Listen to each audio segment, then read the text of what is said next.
हाँ तो मिश्रा जी, क्या कह रहे थे आप? फिर देखिए, हम थोड़ी कह रहे हैं, लोग सब कह रहा है। हाँ तो लोग ये सब कह रहा है तो क्या कह रहा है, ये ना पूछ रहे हैं आपसे ये क्या कह रहा है।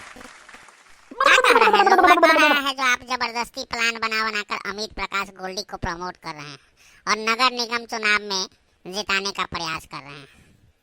तो जो लोग आपको ये कह रहा है उसको आप कुछ नहीं कह रहे हैं भाई। आप तो हमको करीब से जानते हैं, बरसों से जानते हैं, नजदीक से देख रहे हैं। आप भी तो कुछ कहे ना होइएगा। हमार कहल का कोई वैल्यू नहीं ना होता है। लोग समझता है जो हम आपसे जुड़े हैं, गोल्डी जी से भी जुड़े हैं, इसलिए हमार बात का लोग ध्यान ज्यादा नहीं देता। इसलिए ना आपसे कहे हैं कि क्या सच्चाई है, आप ही बताइए।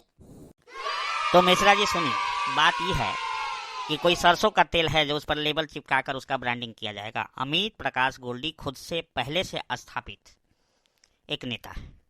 एक नेता के अलावा एक अच्छा व्यक्तित्व है, सबकी बात सुनता है, सबके साथ चलता है और सबके तकलीफों में खड़ा रहता है।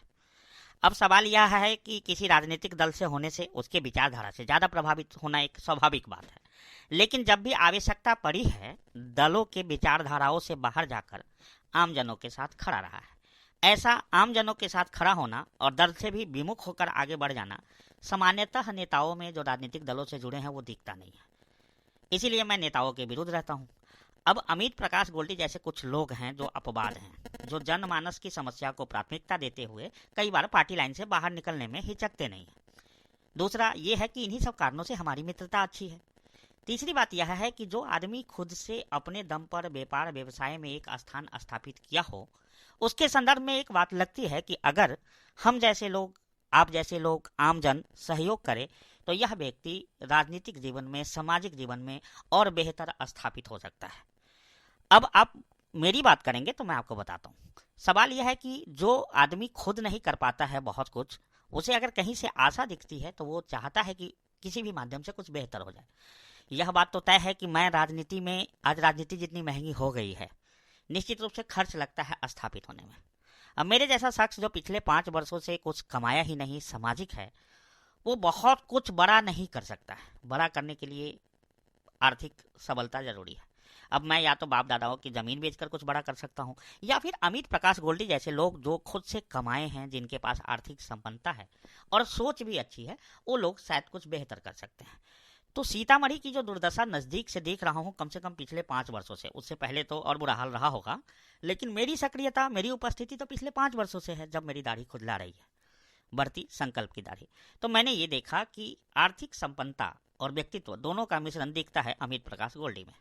तो क्यों ना सीतामढ़ी को बेहतर दिशा देने हेतु ऐसे लोग के पीछे खड़ा हुआ जाए, मजबूती से आगे बढ़ाया जाए, ताकि सीतामढ़ी का कल्याण हो पाए। यह बात तो तय है, आपको जान पता ही है कि अब तो मैं सीतामढ़ी जिले का भी नहीं हूँ, अब तो आप लोगों ने मुझे बांटकर शिवहर में भेज दिया है।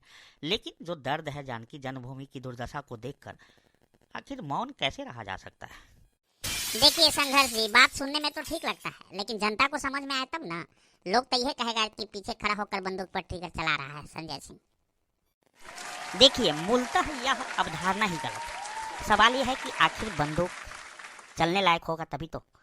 अब जो फुसफुस फटाका है, उसके पीछे खड़ा होकर उसे अगर चुनवा भी दिया जाए, थोड़ा सा वोट दिला भी दिया जाए, जिसका अपना व्यक्तित्व नहीं है, जो केवल पार्टी और नेताओं के झोला ढोने में ही विश्वास रखता हो, जो केवल हुले हुले करता हो हर कार्य में और जिससे होता कुछ नहीं हो, ऐसे नेता के पीछे खड़ा होकर उसकी मजबूती के लिए काम करके उसे जितवा कर, ये अपराध बोध कम से कम हम जैसे लोग तो सहन नहीं कर पाएंगे।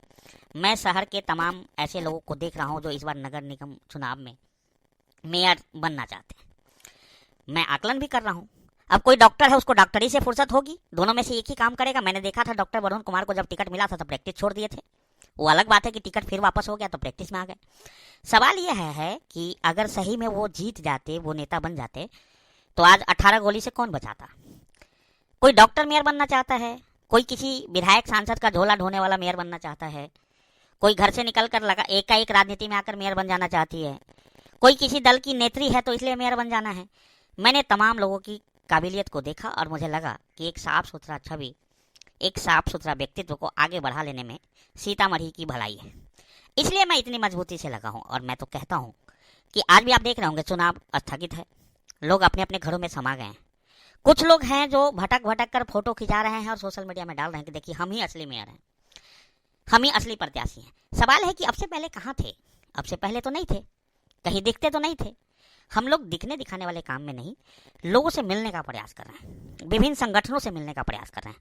ये जो पिक्चर में नहीं दिख रहे होंगे हम लोग पिछले स्थगन के बाद से, इसका कारण है कि हम लोग भी अब भूमिगत तरीके से तमाम संस्थाओं को एकजुट करने का प्रयास कर रहे हैं। तमाम ऐसे बुद्धिजीवी, तमाम ऐसे समाज सेवी, तमाम ऐसे पत्रकार जो सही में चिंतन करते हैं सीतामढ़ी के विकास को लेकर, उन लोगों का संयोजन करना, उनसे मिलना, उनसे बातचीत करना। क्योंकि आप जानते हैं राजनीति में एक बात तो है, बिहार की राजनीति में चाहे चुनाव किसी भी स्तर का हो, जातिवाद अपनी जगह एक सत्यता है। विभिन्न जाति समूह के लोगों से मिल रहे हैं, विभिन्न जातियों के मंजनों से मुलाकात हो रही है, बातचीत हो रही है। उसी में कुछ अच्छे हैं जिनसे चिंतन की बात हो रही है, कुछ ऐसे हैं जो वोट के ठेकेदार हैं, जिन्हें लगता है कि नहीं पैसा हमको दे दीजिए तो वोट दिला देंगे, तो वहां से हाथ जोड़कर कहीं और निकल जा रहे हैं। तो ये सब प्रक्रिया चल रही है। नहीं, फिर भी कितना भी कुछ कह लीजिए, लोग तो यही कहेगा कि एक सामाजिक व्यक्ति जो खुद को संघर्ष विचारधारा का बताता है, किसी प्रत्याशी के पीछे इतनी मजबूती से कैसे खड़ा हो सकता है? फिर तो आपके सामाजिक होने पर भी सवाल उठेगा ना जी। बिल्कुल सवाल उठना चाहिए।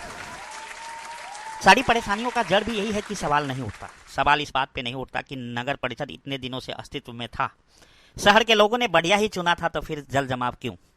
सवाल इस पे भी नहीं उठता कि सब कुछ बढ़िया ही था तो फिर सड़कें क्यों नहीं, जाम क्यों, हॉस्पिटल में इलाज क्यों नहीं, विद्यालय में शिक्षा क्यों नहीं, कोचिंग के बढ़ते फीस कैसे हैं, डॉक्टरों के बेलगाम फीस कैसे हैं, इस पे तो कभी चर्चा नहीं हुई।